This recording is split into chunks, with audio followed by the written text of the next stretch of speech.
I was wounded on 21 August 2006. I was conducting one of the first police recruitment drives outside of a forward operating base, so it was within the population.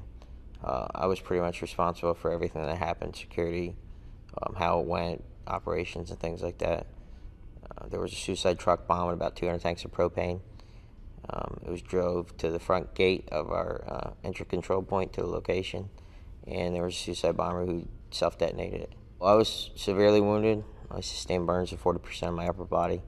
I was evacuated to Brooke Army Hospital here in San Antonio, and that pretty much ended my Army career. I spent the next 3 years recovering before I was medically discharged in Christmas of 2008.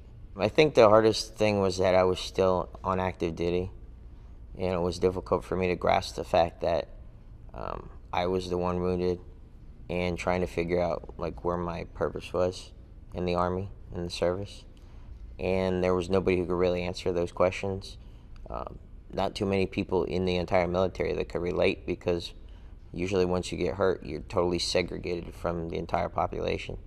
So that was probably the hardest thing for me, the 2 years leading up to my retirement.